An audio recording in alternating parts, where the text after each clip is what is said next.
संसार में ईश्वर के खोजी इतने कम इसलिए हैं कि ईश्वर के नाम पर बहुत धोखाधड़ी, और ईश्वर के नाम पर कच्चे लोगों को धर्म की दिशा में निष्णात किया जाता है। ईश्वर के नाम पर लोगों का लोभ उकसाया जाता है। लोभ से मुक्ति नहीं होती, लोभ उकसाया जाता है। तुम्हें तुम्हारे शास्त्र अधिकतर यही समझाते रहते कि छोड़ दो तो बहुत पाओगे, और जब कोई बहुत पाने के लिए छोड़ता है तो छोड़ता ही नहीं। पाने के लिए छोड़ा तो छोड़ा कहां?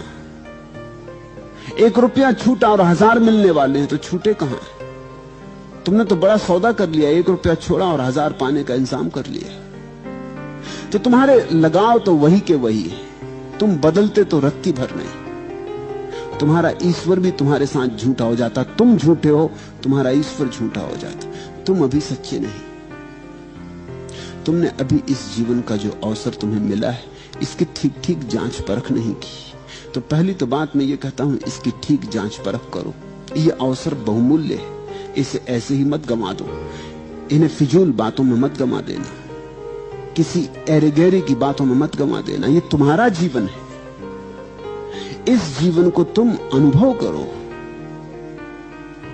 तुम्हें अगर क्रोध उठता है तो क्रोध का अनुभव करो, ताकि क्रोध की पीड़ा साफ हो जाए, इतनी साफ हो जाए कि उसी स्पष्टता के कारण क्रोध करना मुश्किल हो जाए।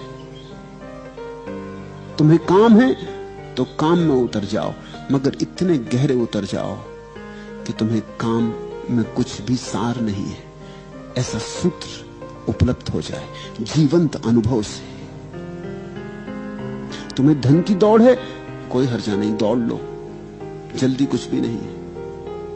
अगर तुम बिना धन की दौड़ में गए और महात्मा हो गए, तो तुम महात्मा होके भी धन की दौड़ ही जारी रखोगे, कुछ फर्क ना पड़ेगा। अगर तुम्हें राजनीति में रस है तो लड़ ही लो चुनाव, उतर जाओ उसी उपद्रव में, हो ही लो पागल। अगर तुम बीच में ही लौट आए, गए